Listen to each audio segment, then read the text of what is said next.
It was supposed to be a quick weekend trip, just me, Allison, and Mark. We'd been friends since college, the kind of trio that didn't need an occasion to spend time together.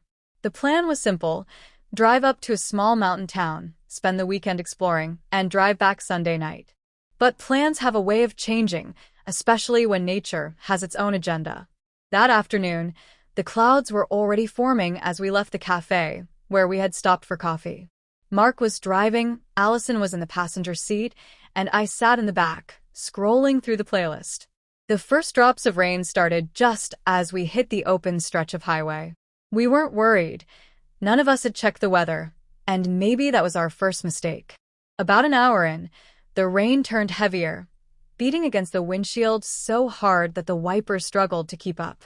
The air was thick, the road empty, and I felt that strange heaviness in my chest that comes with an approaching storm. That's when the engine made a sputtering noise.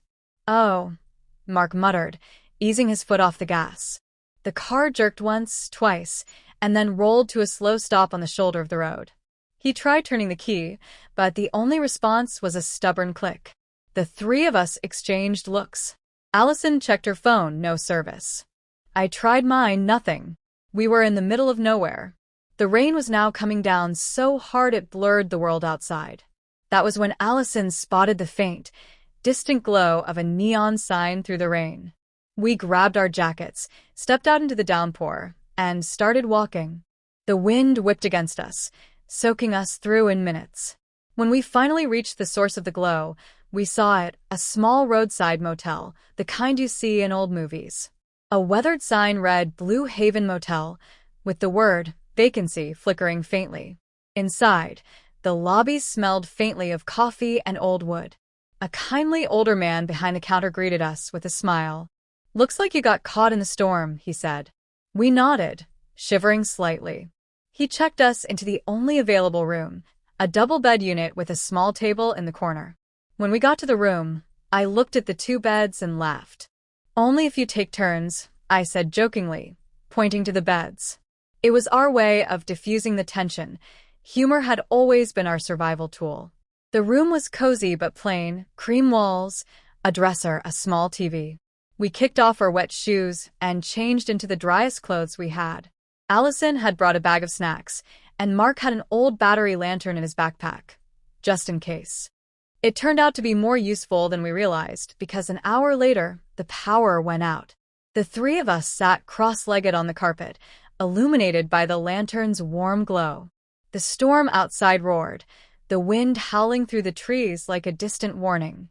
At first, we were quiet, just listening. Then Allison began telling a story from our college days, about the time we got lost trying to find a hiking trail and ended up in someone's backyard. We took turns after that, sharing memories, some funny, some bittersweet. The rain against the window became a kind of soundtrack, steady and rhythmic. At one point, the wind rattled the glass so hard that I instinctively grabbed Allison's hand. She squeezed back without saying a word. When lightning flashed across the room, Mark got up and peeked out the curtain. "Tree came down across the road," he said. "Guess we're not going anywhere tonight." I felt a flicker of unease, but there was something oddly comforting about knowing it was just the three of us in that room, waiting out the storm together. We eventually grew tired, taking turns lying on the beds while the others stayed awake talking.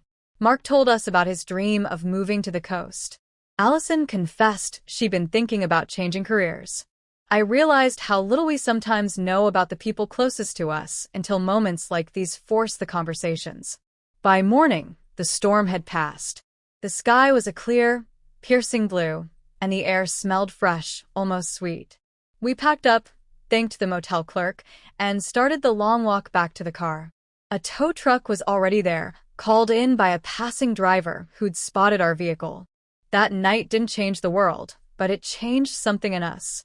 It reminded me how small we are against nature, how quickly plans can fall apart, and how the people you're with in those moments can make all the difference.